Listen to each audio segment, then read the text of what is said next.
This is the voice of Idaho agriculture. Each week, we bring you agriculture news and perspective. Stay tuned to this week's Idaho Farm Bureau's weekly podcast from the state capitol. Thanks for joining us. I'm Jake Putnam.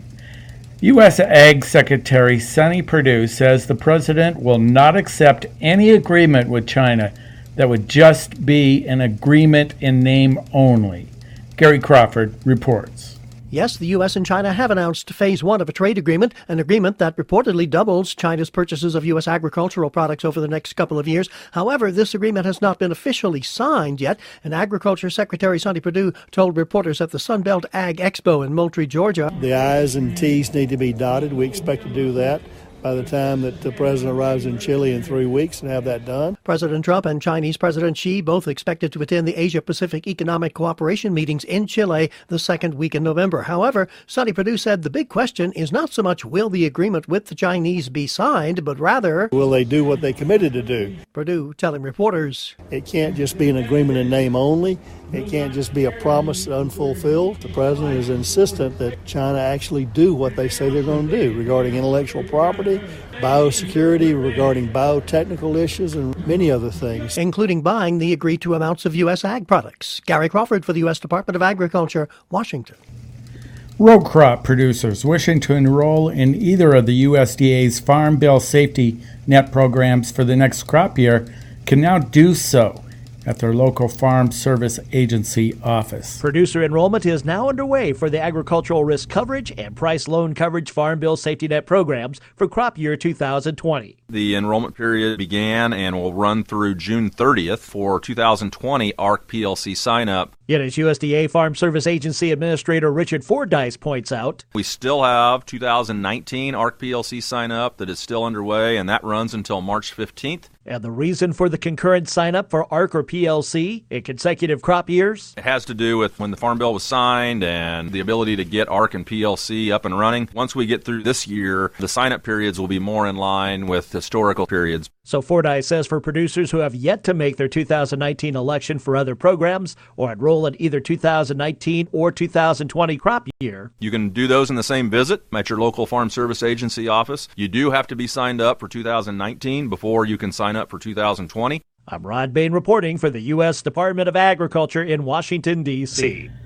And back in Washington, the American Farm Bureau is focusing on the concept of sustainability. Michael Clements has more.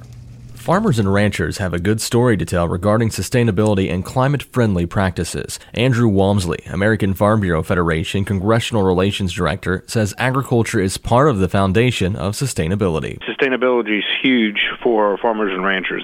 With the debate around climate change, we've got a pretty good story to tell on what has been achieved in a voluntary incentive-based fashion. We're producing 270% more with the same amount of inputs over the last 50 years, and that's all tied to innovation in agriculture. Walmsley says there are many ways farmers and ranchers implement sustainable practices. Innovative techniques in agriculture helps build upon that platform of sustainability. And it's not just the on-farm practices. We can sequester carbon in the soil. We can adopt practices like cover crops.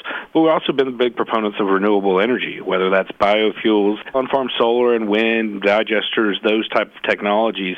Agriculture is always looking for a solution. Walmsley says it's important farmers be part of the sustainability conversation. There's certain things that we can definitely support. There's certain things that we can build upon that we're already doing. But there's also things that can harm agriculture when it comes to public policy. So it's important for farmers to be engaged in making sure that folks are inviting farmers and ranchers to the table to talk about our good work and what we can do going forward. Michael Clements, Washington. In Mackay, Idaho, where growing seasons are short, one farmer has found a niche crop, and he's having a good season. The Chamberlain Ranch outside of Chalice reached a harvest milestone this week. They just got in the last of the 2019 hay crop. We were able to glean a new market that has absolutely taken off for us. Gary Chamberlain farms on the border of the Frank Church Wilderness, and packers packing feed have to have certified weed-free hay.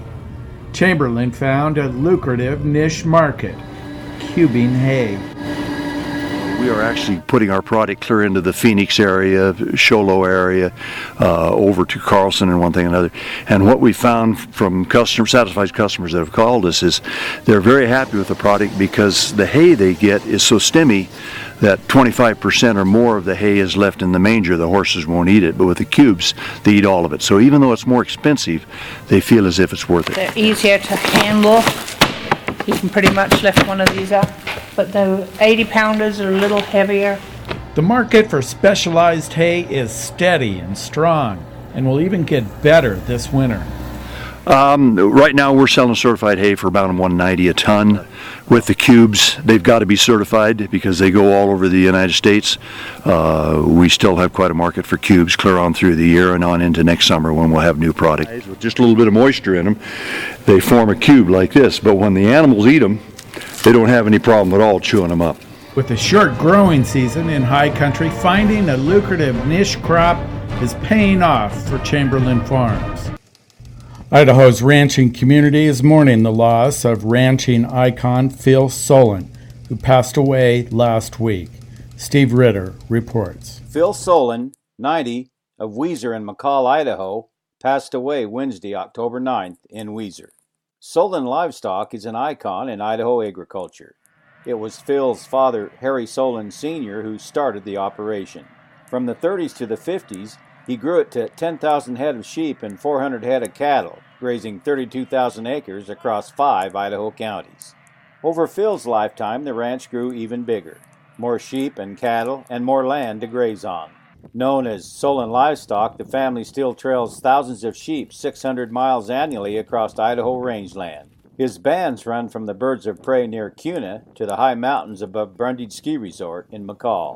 In an interview with Farm Bureau in 2013 at the annual shearing of the sheep, Soulen's love for sheep and ranching was obvious. Oh my, I love the sound of them. You know, they're talking now, they want to eat. Right now they're all blatting back there because they haven't been fed. These we corralled and put under cover last night so we could start shearing on this morning. Yeah. I don't know how many marches you've been through this, but you know, this is a special time of year. It surely is. This is the harvest, one of the harvests.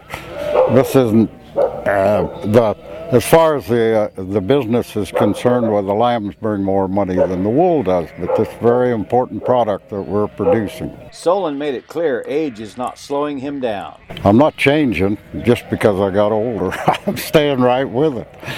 The family runs the sheep outfit. My son Harry runs it now, but I enjoy to be here and help out, do what I can. And change? Not so much as a producer of food and fiber, but the distraction factors of producing is another matter. Our business per se, we haven't changed the way we do things, but there's so many other influences on our business that it's pretty tough to operate nowadays. Well, for one thing, the big issue, they took away our room for 3,000 sheep on the Payette National Forest. The bighorn sheep issue. That's all phony baloney. We don't give a pastorella to those bighorns.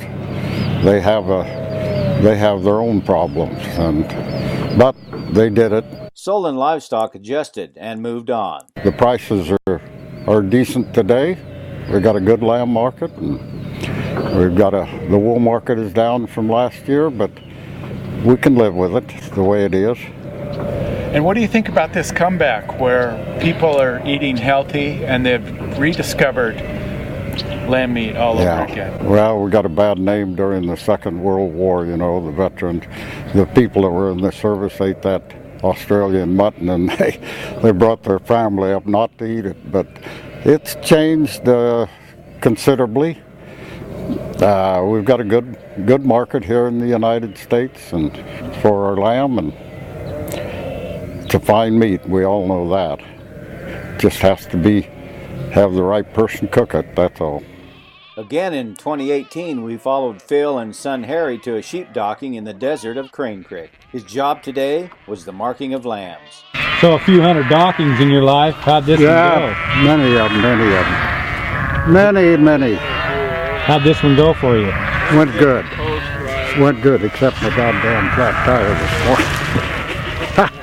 Now tell me about these bands of sheep from here. Where are they headed? We're going to stay right here. There are 2 half bands now are marked here, and they'll about 2 weeks they'll mix them together to be 1,000 head. 1,053, I think, is what the count is going to be. Now, in the end, when you get to the high country with your bands, how many total sheep will you have up in the high country that are going to be vulnerable to wolf attacks? Well, you'll take 4,450 sheep. That's the yearlings and the ewes, and then add on the lambs, so you're going to have 5,500, around 12,000. 12, counting the lamb. Okay. Phil Soulen knows he has prepared son Harry to carry on Soulen Livestock. So does Harry ever call you in the middle of the night with questions or advice?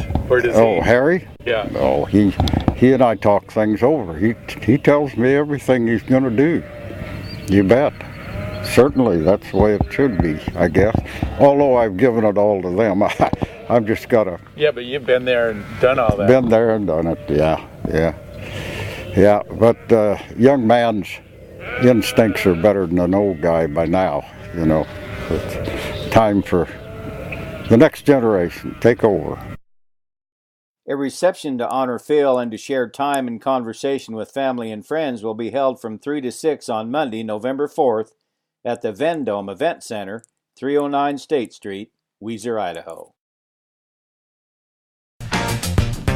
That's it for this week's podcast. You can drop us a line on Twitter or on Facebook and tell us what you thought of this week's program. For Steve Ritter, this is Jake Putnam and the voice of Idaho agriculture.